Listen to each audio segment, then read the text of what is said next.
épisode 2 du Focus Série. Elle a bercé toute une génération, peut-être un peu trop près du mur. On est tous ressortis avec des séquelles, mais aujourd'hui on va mieux. On va parler de Skins.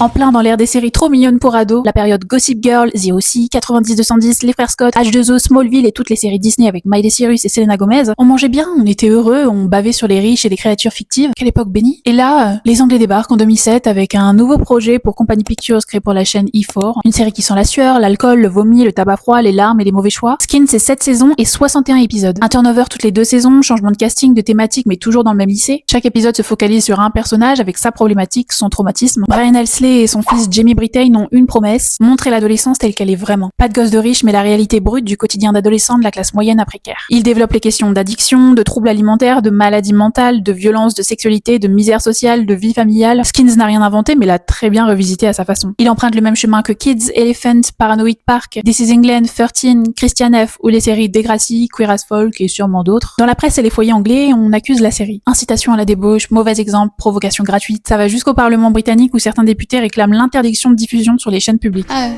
wow, but fuck you. Et pourtant, Skins, c'est pas du choc pour le choc, c'est du choc pour dire ça existe. Très vite, l'impact dépasse les frontières. En France, en Italie, en Espagne, des ados s'échangent les épisodes en streaming, en torrent, en fichiers pourris sur clé USB. Aux États-Unis, une version américaine est même tentée en 2011. Un échec total. Bah ouais, Skins, c'est british jusqu'à la moelle. Pour les scénaristes, ils avaient entre 18 et 23 ans avec très peu d'expérience au compteur. Au niveau du casting, pareil. Une pépinière de talents. Des acteurs quasi tous inconnus, à l'époque. Très jeunes, à l'époque. Certains repérés dans la rue ou dans les lycées. Les créateurs voulaient des ados vrais, pas des acteurs et scénaristes formatés. Résultat, Nicolas Hoult devient une star internationale avec X-Men, Mad Max Fury Road, Nosferatu, The Great ou encore en ce moment même dans les salles Superman. Dev Patel révèle au monde entier son talent avec Slumdog Millionnaire, Lion, The Green Knight, Monkey Man. Daniel Kaluuya, d'abord acteur et scénariste sur Skins, jouera dans Get Out, Nope, Queen and Slim et remportera un Oscar en 2021 pour Judas de Black Messiah. Kaya Scodelario devient une icône de sa génération. On la retrouve dans Labyrinthe, Pirates des Caraïbes, Crawl ou récemment The Gentleman. Et Jack O'Connell poursuit sa carrière avec Unbroken, Back to Black, Godless sur Netflix